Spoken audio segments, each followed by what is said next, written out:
The Community Secretary Eric Pickles has declared war on so-called street clutter and has called for charities and community groups to carry out street audits of local areas to ensure councils take action on the issue. I went along to London's Brick Lane to meet up with Philipa Hunt from the charity Living Streets to find out about the Street Audit initiative and what it aims to achieve. Well, through Street Audit we aim to bring together the local community and the council to look at the quality of local streets in a particular area. And we go through and we identify what are the positives about the street and where are the areas that we can really pinpoint in terms of practical improvements that would help create a much more welcoming place where people want to walk in the street. And one of the particular issues that tends to come out through community street audits is through the state of the street is the preponderance of clutter that builds up over the time.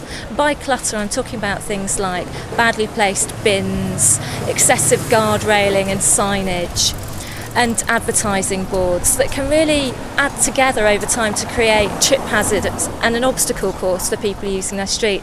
And that's particularly the case if you're in a wheelchair, you've got a pushchair, you've even got bulky shopping or you're a bit unsteady on your feet. So by using the community street audit method, it's a way of really involving local community and businesses who really know their street, what works and what doesn't work, to ensure that you're putting in solutions in your area that are really going to work for the long term.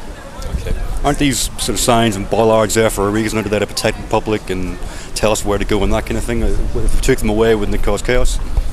Well, no, I don't think so. I mean, what you find is that where you haven't got a public realm strategy at a local level that's really coordinating what's going in on the street, that you find that often a council with one hand can be putting in clutter while another team's trying to take it out. So often there isn't a reason for particular signs, and that by taking a coordinated approach through having a public realm champion at a senior council and officer level, you can actually put together something where you're only putting in what's actually needed and what's going to be helpful and what's required by law, as opposed to taking an uncoordinated approach where you find you get this clutter building up over time.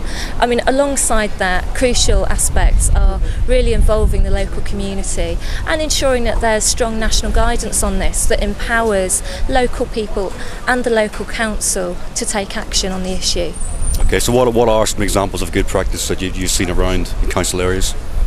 Well, certainly we know that some councils have been working to strip out guardrail, and in these times of austerity, one council that I know of has actually been the contractor who's been doing that. Instead of paying them to take out the guardrail, they've been able to take away the scrap that they get from that guardrail, which is all about, I think, being quite creative and coordinated in how you do that.